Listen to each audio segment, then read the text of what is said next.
वो औरत रोज उस नौजवान को देखती, लेकिन वो लड़का बगैर उसकी तरफ देखे अपना सर झुकाए उसकी गली से गुजर जाता था। देखने में वो लड़का किसी मदरसे का तालिबे इल्म मालूम देता था, लेकिन वो लड़का देखने में बहुत खूबसूरत था। यही वजह थी कि वो औरत उसे अपना दिल दे बैठी।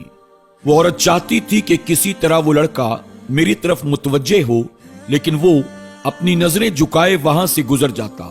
उस औरत को अब जिद सी हो गई थी कि क्या कोई ऐसा नौजवान भी हो सकता है जो मेरी तरफ न देखे, और उसे ऐसा सोचने का हक भी था क्योंकि वो उस इलाके की सबसे खूबसूरत और अमीर औरत थी। और वो खूबसूरत इतनी थी कि वो जब घर से बाहर निकलती तो लोग उसे देखने पर मजबूर हो जाते थे। वो औरत ये सोचने पर मजबूर थी कि जिसे सारा शहर देखने को तरस जाता है, उस औरत को जो लड़का पसंद हो वो उसे ना देखे, ये भला कैसे हो सकता है। अपनी इस तौहीन पर वो पागल हुई जा रही थी और कोई ऐसा तरीका सोचने लगी जिससे कि वो उस नौजवान को हासिल कर सके और उसका गुरूर तोड़ सके और उसे अपना गुलाम बना सके। आखिरकार शैतान ने उसे एक ऐसा तरीका बताया जिसमें फंसकर वो लड़का उसकी बातों में आए बगैर नहीं रह सकता था। अगले दिन जब वो लड़का उस गली से गुजर रहा था तो एक औरत आई और उस लड़के से कहने लगी, बेटा, मेरी मालकिन तुम्हें बुला रही है। लड़के ने पूछा, आपकी मालकिन को भला मुझसे क्या काम है? वो औरत कहने लगी, उसे तुमसे कोई मसला पूछना है, खुद वो बाहर नहीं आ सकती, इसलिए उसने तुम्हें बुलाया है। लड़का उस औरत के साथ चला गया। उसे क्या पता था कि जो औरत उसे बुला रही है वो भला क्या चाहती है। ये तो अपनी फितरती सादा दिली की वजह से उसकी मदद करने के लिए चला गया। जब वो घर के अंदर दाखिल हुआ, उसे लगा कोई बूढ़ी औरत होगी जो बाहर नहीं आ सकती, इसलिए उसने मुझे बुलाया है। नौकरानी ने उसे एक कमरे में बिठाया और इंतजार करने के लिए कहकर चली गई। थोड़ी देर के बाद वो खूबसूरत औरत उस कमरे में दाखिल हुई। उसे देखते ही उस नौजवान ने अपनी नजरें झुका ली और उसके बाद पूछा, बताइए आपको मुझसे कौन सा मसला पूछना है? औरत के चेहरे पर एक शैतानी मुस्कुराहट आ गई। उस औरत ने बेझिझक अपना इरादा बयान कर दिया और कहा कि मेरी सबसे बड़ी ख्वाहिश ये है कि मैं तुम्हें एक बार हासिल कर लूं। लड़का ये सुनकर कांप गया और कहने लगा, अल्लाह की बंदी, अल्लाह से डर, क्यों गुनाह की तरफ माइल हो रही है? औरत पर शैतान सवार था।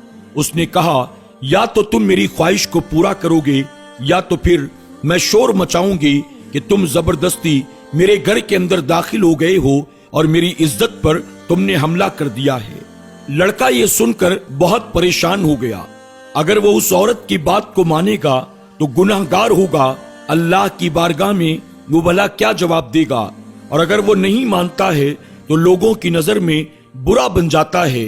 वो इलाका जहां लोग उसकी शराफत की मिसालें दिया करते थे, वहां उस पर ऐसा इल्जाम लग जाए वो उसे गवारा नहीं था।